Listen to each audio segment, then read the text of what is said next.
Good morning, everybody. So it is 12:15 a.m. right now, and it's past my bedtime. Let's face it. Thank you for your concern.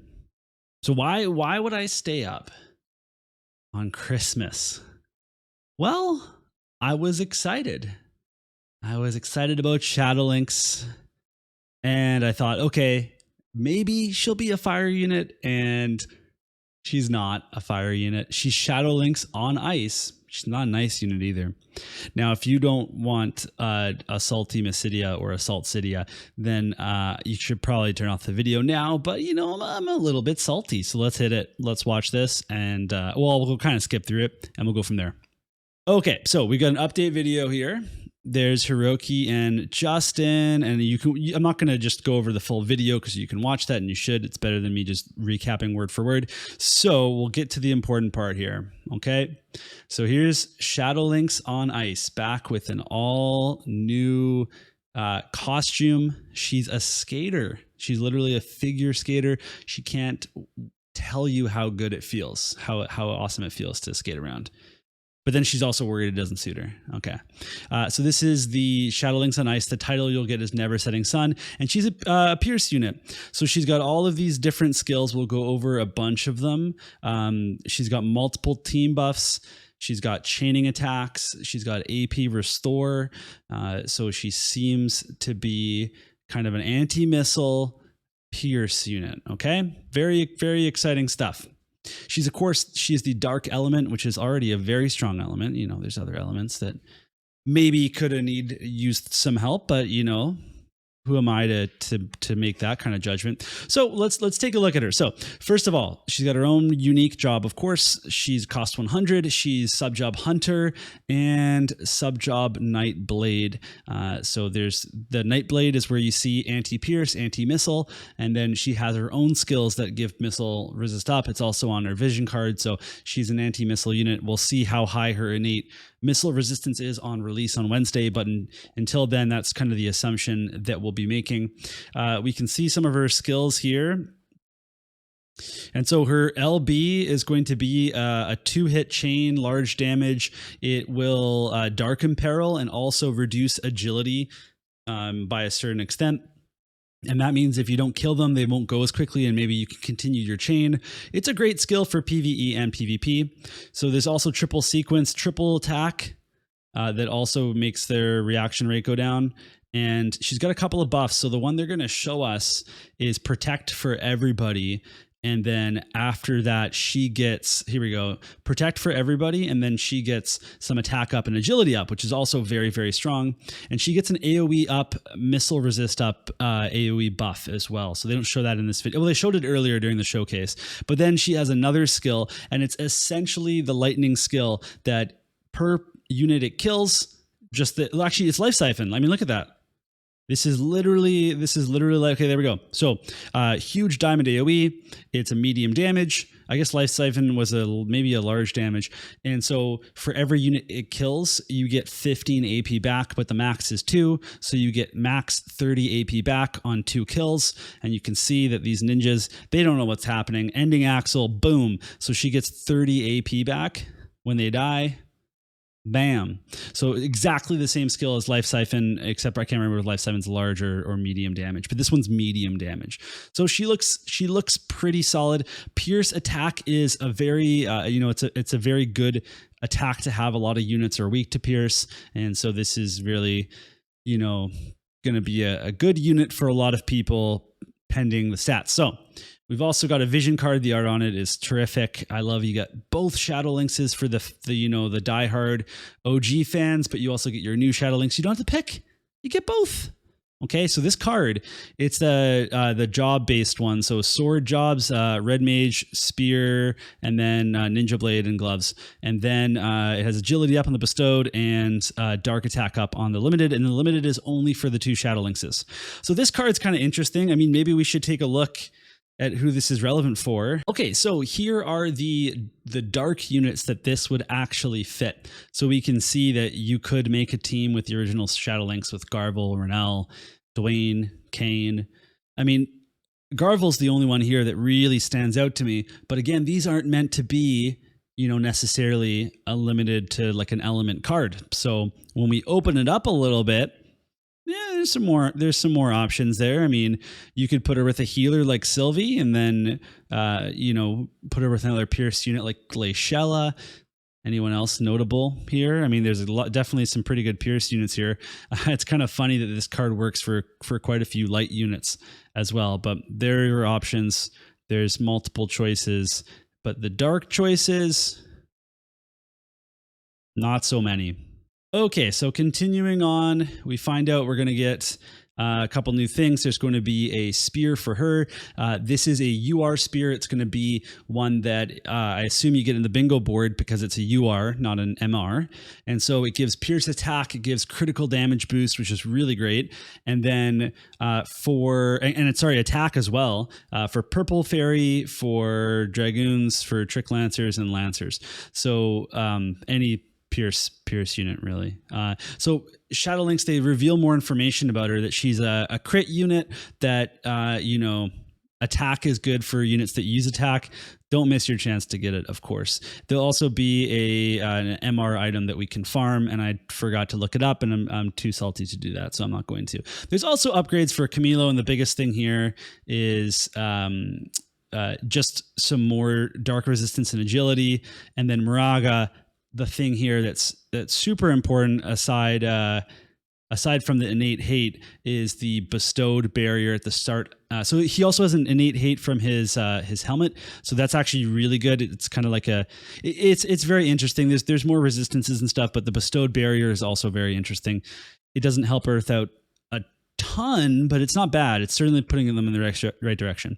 There's also going to be some banners. They're going to do a 5 guaranteed global thing. Oh, this is specifically for the global exclusives. By the way, Sylvie's not going to be available for pull. You can't off banner her yet. She's been out too recently, so that's why she won't be included on here. There's going to be some new, this is what they were talking about, a New Year's banner where you can get 5 vision cards UR and 5 units UR. They'll do some new story, and they'll do they also mentioned the Dragon Quest tact will start. We knew that from social media. They already announced that. And then here's the really interesting part. So we had this question: why did you decide to go against the celebrity collaboration when the community voted against it? And this was a really interesting question to pick. It's very brave of them, and so kudos to both Justin and Hiroki for doing this. The answer is pretty typical. So they understand that we had mixed feelings about it. It's, as people mentioned, it's for other people. It's a marketing thing to get new players into the game. So I've talked about this before in my video. I thought that was fine. That's a reason to do it. So this is really, not exciting for everybody, but we believe it was an important initiative to increase the total number of players. Again, we want the game to be healthy. So this is all fine. So for those of you that felt we were ignoring the results of the survey, let me explain the decisions for planning the content of games must be made based on a comprehensive evaluation of various factors. And there may be some results, such as this one, that appear to be first glance ignoring the opinion of some players. However, let me emphasize that we value the opinions of each and every one of our players, and we value your opinions very much in deciding the direction of global version of War of the Visions FFBE. So they say they did some stuff. We've done the surveys. We know people want global first content. So they've made an effort to create more global original units for the global version. I guess that is global first content because it changes the way that we engage with content because the meta changes. It's not necessarily what I consider what we were looking for, but people will probably be excited about that. And then other things like the global version, original home screen backgrounds, which I'm actually very excited about. I love the backgrounds. It's really good. They're awesome. They're really cool. So that was fine. So they're also working to improve our quality of life, and I certainly appreciate that. That's really awesome to see. And they are constantly monitoring our feedback through our community team, and we have plans to conduct more large-scale surveys further down the road. Well, maybe they will watch this video and they'll see that I am unhappy that they have released another dark unit when they could have released a fire unit or a earth unit, or like, honestly, it could have even been a water unit. Really, like it could have been the wind unit. Like, I don't know, like a dark unit. I don't know. I just don't know. I don't know why it's a dark unit. It really, because they can't say it's for balance reasons. Like, why would that be needed? And so we are going to be getting some gifts. You can see the gifts here. And there's some gifts here. So I do appreciate the fact that they make these videos, and I do, you know, the time that goes into it is really appreciated, you know. Okay, so just to cap off the video, we've got the in-game notices, and we're not going to look through all of this stuff. The most important thing is that we have the unit preview, and I'll do a full should you pull on Wednesday. But what's really key here is that we get some more information about the range here. So Pierce units sometimes don't have the best range. But here we go. Stance of the Daisy. This is the stance that we didn't see. We saw the other stance. So raises own area attack resistance and missile resistance for 3 turns, and then jump. Oh, so this one's not a team buff. Sorry, I thought it was a team buff. And then jump +1 and bestows AP recovery on critical hit for 3 turns.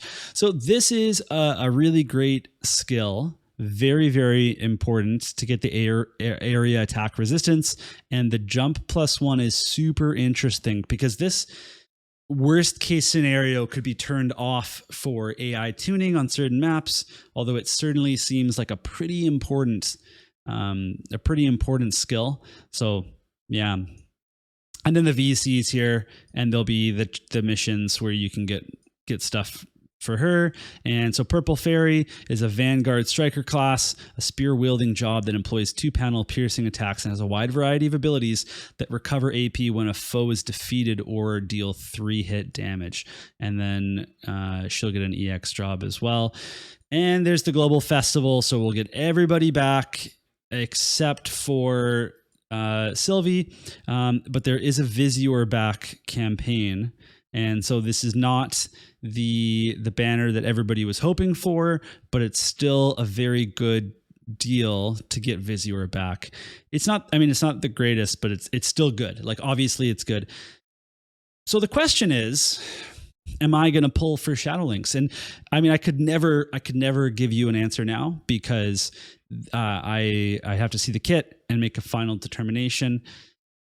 I could certainly use a dark. I'm kind of in this place where my dark account looks good, but it's not quite there because people are using Dark Fina or Halloween Lucia as a third with Joker and with Leela, and that's really what pushes the team over because you have that totally different damage attack or type. And so Golbez and Helena don't really work for me.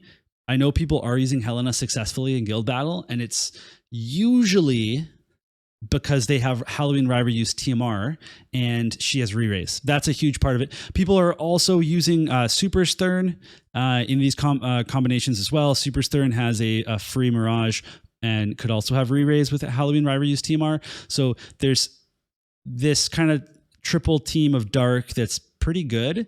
I can't build it. So maybe Shadowlynx would help my dark team become viable again.